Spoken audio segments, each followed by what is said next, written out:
Hello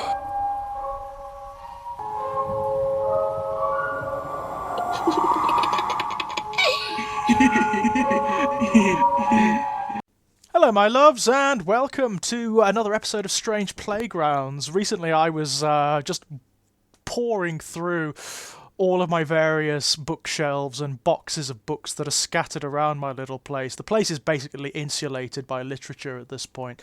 There are more spaces filled by books in this place than anything else. Including space itself. It is just, it's basically become a little library, which is no bad thing. That's how I like to live. There's shit scattered everywhere. Like, even from here, on my little coffee table, I could see, what have I got here? I've got a biography of Andreas Vesalius. I've got a Le Gavroche cookbook by Michel Roux Jr. There's a copy of Jonathan Strange and Mr. Norrell, A Tear in the Veil by Patrick Loveland. Wherever you go, there's going to be literature. Basically, there's going to be books, because that's just the way it is in this little place. But I was looking through some very, very old volumes that I've had since I was a kid, basically. When I was a kid, what would happen is, because people knew I loved books, people like family friends and whatnot knew I loved books, they would go to book fairs, they would go to old sort of little second-hand bookshops and bookstores when such things existed, which, by the way, the vast majority of which are gone now, sadly, thanks to a variety of factors. They would get me like just bin bags full of old books, science fiction books, fantasy books, horror books, and I would, being, too young to really have any kind of responsibilities or anything preying upon my time, barring video games and toys and whatnot, I would just sit and devour them. I would read them for hours and hours and hours and hours. There was a very peculiar intensity, I recall, which I still have, funnily enough. It's something that I've maintained into my adulthood, that when I'm engaged with a book, then nothing else breaches my sphere of operation. An impermeable barrier erupts around me, and I'm lost in whatever world that book is trying to create. It's very rare people can actually reach me when I'm in that zone. And I tend to get... I'm one of those readers who gets irritated when people try. If somebody interrupts me when I'm reading, it's a good thing I live alone. I like my own space. I really prefer to live alone, I've discovered over the years, and I don't like being disrupted when I'm reading, when I'm in that very particular frame of mind. It feels like being jolted out of a dream. It feels very rude. It feels discourteous somehow, and I don't know why. I mean, that's entirely my thing. Obviously, that is not something that other people bear any responsibility for whatsoever. That is all me, especially when I'm in a public place and reading. That's got nothing to do with anybody else. So I have no right to be angry with them, even though I would probably feel angry with them for doing so. But that... I've always been fascinated by that state that you enter into, that altered frame of mind when you engage with a piece of media. I find it's the same with most media. I find video games very similar. The immersion that happens in a good video game when you translocate yourself into the world, or when your avatar, your player character, becomes almost like an extension of yourself. It works very well in horror video gaming, obviously. I find there's a sharp distinction between different kinds of video game players. So there are people who will allow themselves to become so immersed, who will allow the parameters in their minds to switch off and will engage. And those are the people who horror video gaming and narrative video gaming in general will affect most profoundly. And then there are those who don't. That it's not their bag, it's not their state of mind, and who actually can't immerse themselves. Funnily enough, I find there's a similar phenomenon that happens with certain kinds of cinema and television. So found footage is probably one of the best examples I can think of. A lot of people come to found footage and they don't like it. I mean, it's not their medium. They find they can't engage with it. there's nothing there that allows them to grasp onto. The most common complaint being, well, there's nothing there, which is absolutely true for the vast majority of found footage. There's very little identifiable, and if you require that in order to facilitate immersion, then it's not going to work for you. I find my state of mind and imagination is so that found footage, when it's done well, does really draw me in. It really immerses me, and as a result, the reactions, the emotional reactions, are so much more profound. As we've spoken about on this channel many times before, my absolute favourite found footage is the Blair Witch Project. I haven't really come across many either documentary or found footage horror films that equal it. Some that come close are Ghost Watch, which again we've discussed in the on this channel before, and a Japanese horror film called Norori, which I believe I've spoken about briefly before. Norori is well worth seeking out. Norori is a documentary horror film which hasn't got a dedicated Western release, but you can get it on Shudder, and I believe there may be an international DVD that you can get now as well. Worth seeking out. It's a very strange, massively distressing experience. I will put warnings, like content warnings, at the before that that recommendation. It's a phenomenally disturbing film, Norori. It's one of the very few in recent decades, really, that absolutely shuddered me. Another good example would be some of the Slender Man stuff from the mid-2000s, which you can find on YouTube, like Marble Hornets, Everyman Hybrid, that kind of thing. Very, very good found footage. But I find that horror, if you're going exclusively for the experience of horror, if it's something that elicits dread and feelings of paranoia and apprehension and eventually terror, then for me, found footage does it better than anything. Better than absolutely anything. It's a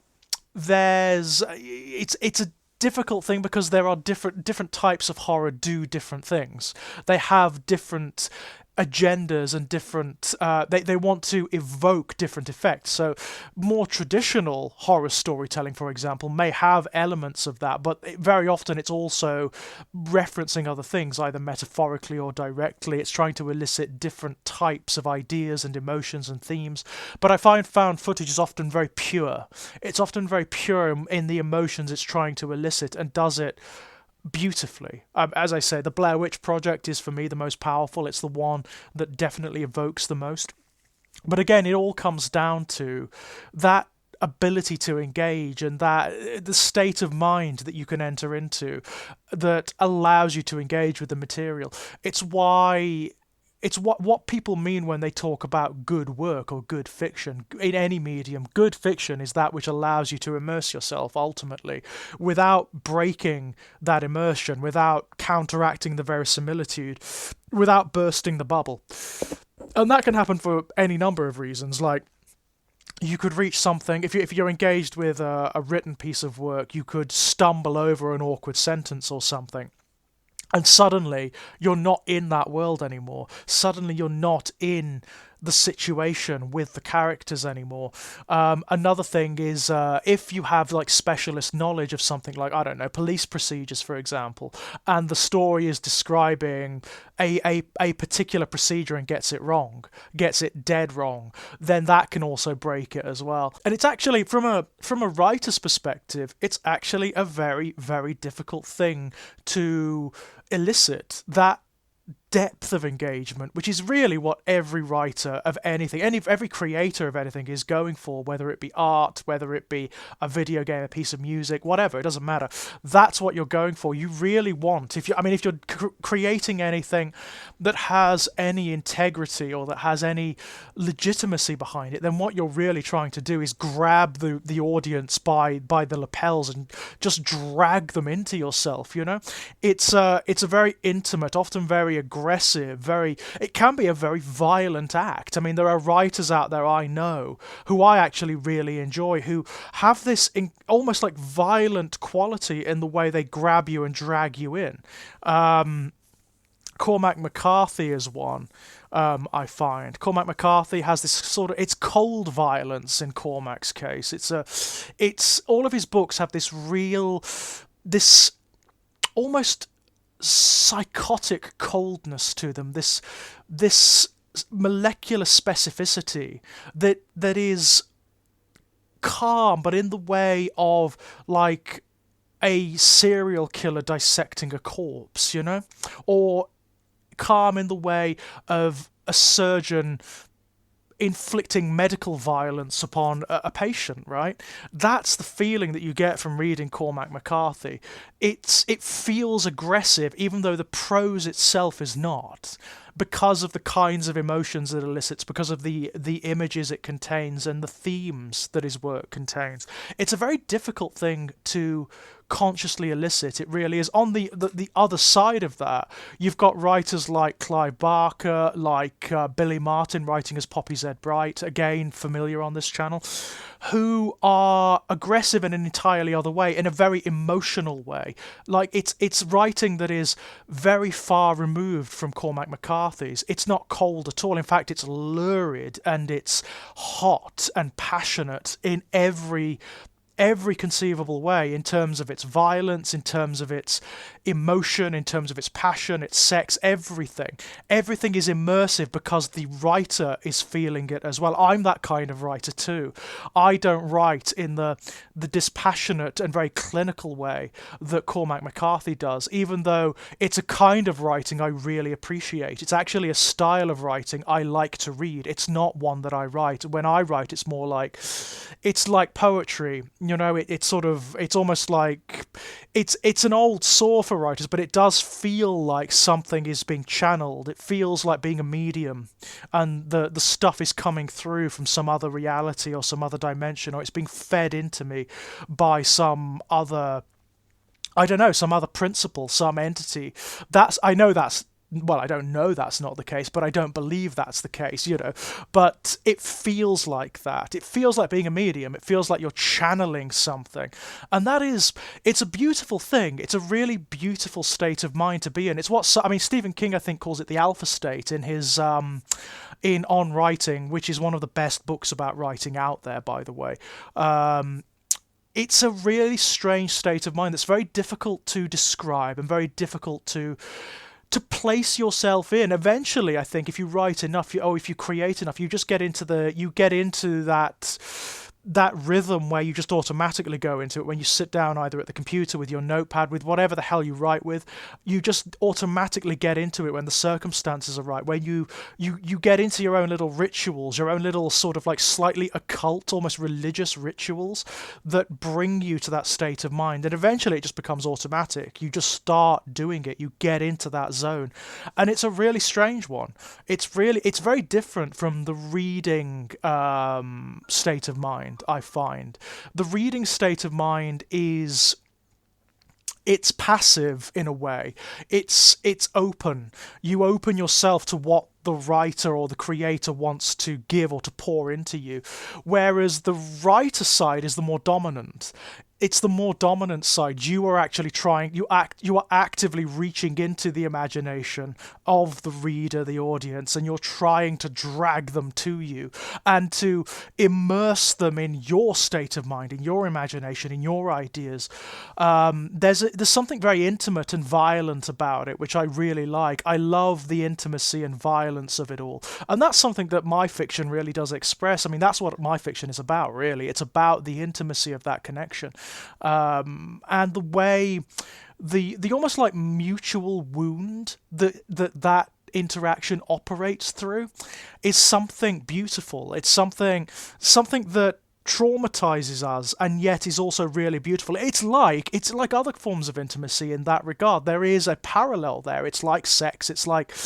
There is a reason why like sex is compared to so many creative endeavors, because there is something about the intensity, the depth, and the degree of connection that's created through the interactivity that is synonymous with it. It's a meeting of imaginations and minds in the same way that sex is a meeting of the body, right? Of two bodies or more, depending on how it manifests.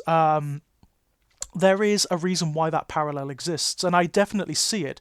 In the same way I understand why there are so often parallels drawn between the sexual and creative acts and a form of violence, because there is a form of violence to it. I mean, if you are a creator of any kind, you are aggressively trying to set up territory in someone else's imagination. Not only are you setting up territory in someone else's imagination, you're getting inside someone's head. You're trying to change it. You're basically trying to terraform the shape of their mind and their imagination, their passions. That's what you're trying to do. There is something aggressive and invasive about it all, which I really like too. It's there's something very wonderful about that. I like it when creators do that to me as a consumer of media, as a lover of stories and art and whatever media you can basically name.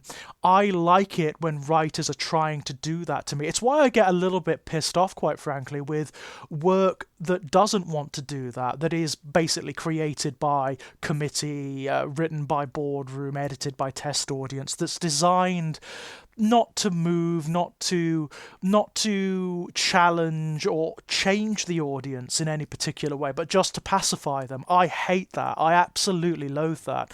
When a piece of work tries to pacify me by indulging me, by giving me familiar ideas and whatnot, I don't like it. I do not like it. I have been known to get quite angry with pieces of work that try to do that, especially when they're doing it in a condescending manner, or in a manner where they're trying to tell you that they're doing something profound when in reality they're not. I mean, the classic example for me would be Prometheus, which, if any of you have seen my rants about Prometheus, you'll know why. I'm not going to get into it here, but that, for me, Prometheus is one of the best examples of that. A piece of work that has all of the trappings and the aesthetics of being profound, but doesn't want to do any of the legwork. It doesn't want to do anything genuinely challenging or interesting or coherent. It's just giving you, ultimately, when you strip it down, something very familiar, something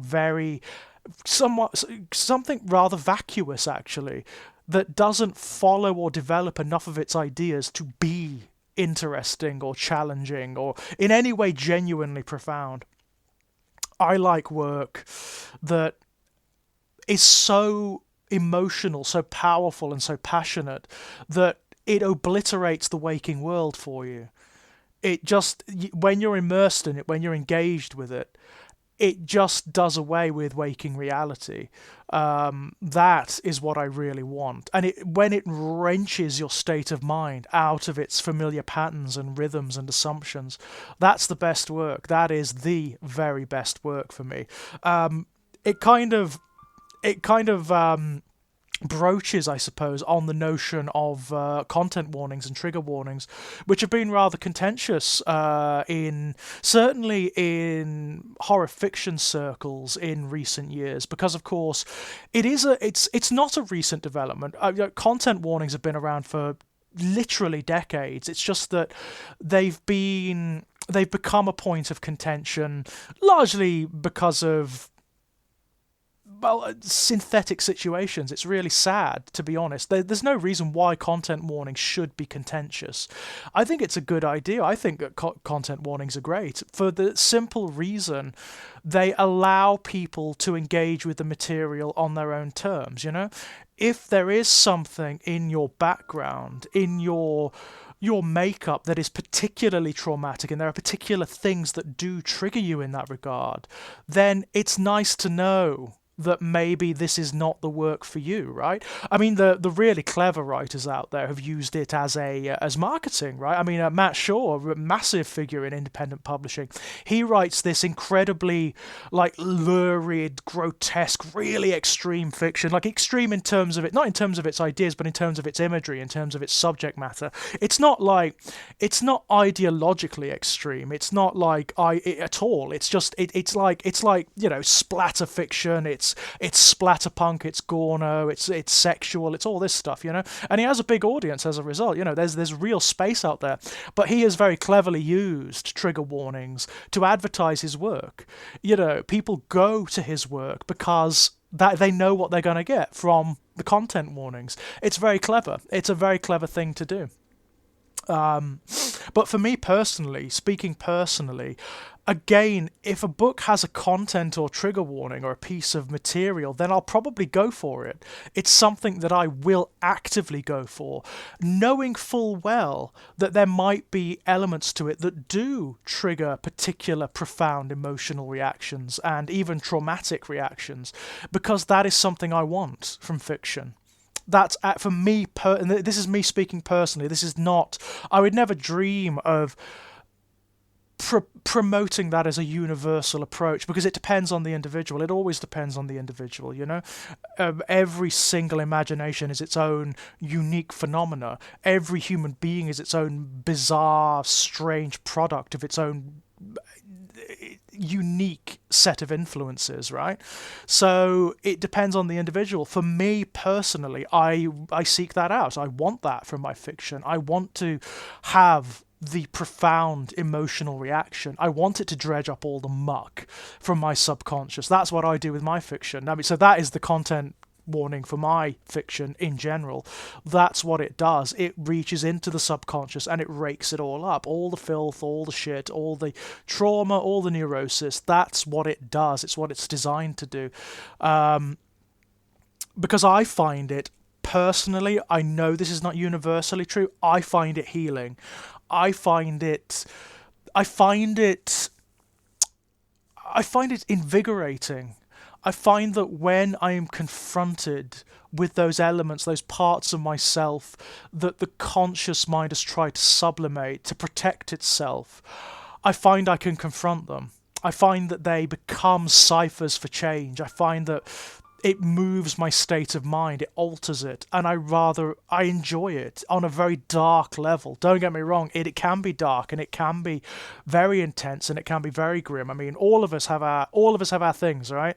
All of us have our traumas, all of us have those things that will trigger us profoundly, and I've got a few.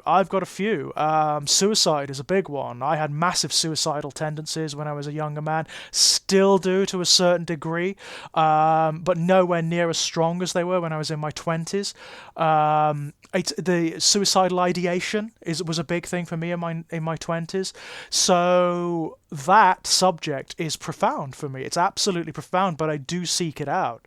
It helps me deal with it, you know? It helps me deal with it. It's cheaper than a therapist, is the pat answer, you know? It's cheaper than a therapist. But in a very sincere way, it helps me. I don't think I would have survived to this point, quite frankly, without the fiction that allows me to deal with that stuff. I just wouldn't have, you know? I'd have probably become one of the ever-increasing UK statistics of young men who have attempted or succeeded in suicide. So, yeah, this stuff is valuable, and the states of mind they elicit are valuable and very, very worthwhile. Anywho, what I just realised is that I strayed so completely off topic with that one, as is my wont when I'm doing a Strange Playgrounds episode, that I completely meandered away from the main thrust of this topic, which was I found, whilst I was rooting around in my little place, my little maisonette, an old copy of a Brian Lumley omnibus, which I've had since I was like, since I was like 12. I think a friend of the family bought it for me in just a job lot of books, and it kind of took me back. It took me back to that time and to the intensity of emotion that I could experience and still do when reading a piece of work. I mean, Brian Lumley's a really interesting one. He's one of those writers, many horror writers, who most of his work is, not all of it, but the vast majority is based in a kind of adapted Lovecraftian universe. So it has all the elements of a Lovecraft universe. It even has many of the specifics of a Lovecraft universe. So many of the familiar great old ones, the metaphysics, the demons, the entities, the books like the Necronomicon, the cults and that kind of thing, Cthulhu, all of that. But Brian Lumley takes it and he creates his own sub-mythology within that universe. Much of his work, it's not set in the same eras as Lovecraft generally sets his work, so it tends to be With Lumley, it tends to be ironically set around the time that Lovecraft himself was alive and writing. So, like the early decades of the 20th century, really, like around the 1930s, 1940s. So he transplants Lovecraftian mythos into that era. This particular omnibus is based around a character called Titus Crow, who is one of his most consistent and well-beloved characters. He's basically like an occult researcher, of the vein that you do tend to find in Lovecraftian fiction. But he's like he's got a sort of Dupin quality to him. He's got a sort of Sherlock Holmes air about him. He's very, very eccentric. He immerses himself in his work completely and knows whereof he speaks. He's well experienced with the outre and the Lovecraftian, and he solves all sorts of issues and problems that crop up, usually like profound existential problems where some hideous entity is making its influence known, or is like burrowing underneath the ground of the UK and is about to erupt out and consume all of humanity. It's a really fun read. It's very pulpy, very fun. There's like a real enthusiasm to this work. It's clear that Lumley really loves this stuff, really loves this Lovecraftian fiction, and just goes for it. Just doesn't pause for breath. The irony being that Lumley's fiction, despite being a kind of a derivation of Lovecraft, Lumley is a much better writer than Lovecraft was on a purely technical level, on a sort of sentence level. Lumley is a better writer on a technical level, and so you get Lovecraftian fiction that is much more readable, much more coherent than Lovecraft's original work. That's not to demean Lovecraft's work too much, We all know about the problems of Lovecraft's work. We've discussed it many times in the Lovecraft retrospectives on this channel. I will direct you to a playlist called HP Lovecraft Retrospectives, where I and a number of guests talk about all of those issues and problems, as well as the things we love about Lovecraft's fiction. Lumley sidesteps a lot of that, of course, because Lumley doesn't share the same problems and prejudices that Lovecraft himself did, so he just sidesteps it and creates these very compelling, very interesting, very ominous stories in a Lovecraftian universe, but from his own peculiar perspectives, and adds in his own stuff as well. It's really fun. There's a lot of writers out there like that. Most of the writers you probably know who are sort of established in fantasy and horror, the vast majority of them have written and indeed published Lovecraftian fiction of some kind. It's become its own subgenre now. I mean, even more so today than ever before. Lovecraftian fiction has become reclaimed in a way. So the people who love elements of Lovecraft but who don't love his prejudices, his bigotries and all of that kind of thing, have taken the mythological stuff, the best stuff, and have rejigged it, made it their own. So there are entire subcategories and subgenres of Lovecraftian fiction written by very interesting voices out there. So there's like, bizarrely, there's erotic there's erotic Lovecraftian fiction, there's LGBTQ Lovecraftian fiction, there's cyberpunk Lovecraftian fiction, the science Lovecraftian horror fiction, and all sorts of stuff. There's a very thriving subgenre of Sherlock Holmes meets Lovecraft out there, which actually fits very well. You wouldn't think so, but it does. It really, really does. The Sherlock Holmes investigating like the rumors of a particular cult, or like a ritual murder that leads to that leads to a particular cult that are trying to contact a Lovecraftian entity, that kind of thing. There's a lot of that stuff out there, and it's really fun. I really, really like it. But that may have been some of my earliest exposure to specifically Lovecraftian fiction. The stuff that is so redolent of Lovecraft it could be of Lovecraft itself. Long before I ever encountered the man himself. I mean, Lovecraft's fiction is very difficult, I find, particularly for a postmodern eye, especially if you're coming to it more as an adult. It's very difficult to get into because you have to forgive a lot, not only in technical terms, but you've got to forgive like the inherent bigotry of the fiction, which is really pervasive and very, very problematic indeed. But no, it was fun coming back to this fiction, not having read it for years and years, having forgotten about it, to be quite honest. Like it was buried in like the avalanches of fiction that have come since, and rereading it and being back in that state of mind. I mean, I clearly hadn't read it since I was at university. There was a little train ticket in it from when I was at university many, many moons ago.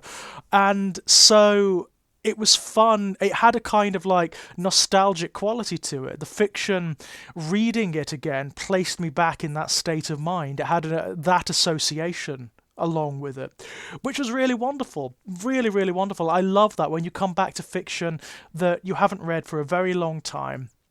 And not only does it evoke the old state of mind or the old you that read it so long ago, but you find new things in the fiction, you find new elements of it because that person literally doesn't exist anymore.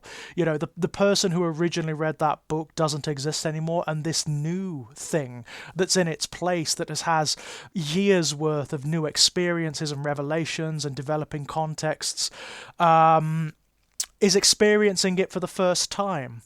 It's really strange. It evokes both the ghost of the past and also a renaissance of a potential present. It's really an amazing experience, and it's why I go back. I reread fiction all the time. I revisit TV shows all the time, video games. You know, if I engage with a piece of work, then I'm gonna go over it again, and if I really engage with it, then I'm going to go over it again and again and again.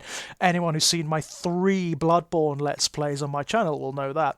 I find that fiction that really immerses me, I want to be there. I want to be engaged with it, and I want to immerse myself in it completely. Hannibal is another good example. I've watched the TV series of Hannibal umpteen million times, and I could happily go back and watch it again because it is one of the most sumptuous, beautiful, erotic, profound pieces of work I've ever seen and ever experienced, and I cannot get enough of that. I just cannot get enough of stuff that sweeps you up, that kind of embraces you, just like we were talking about earlier, in that almost violent way, that aggressive way that wants you so profoundly, in a way that a lover might, or a cannibal for that matter. I absolutely adore that experience, and I can't, sitting here now, I can't think of anything more joyous.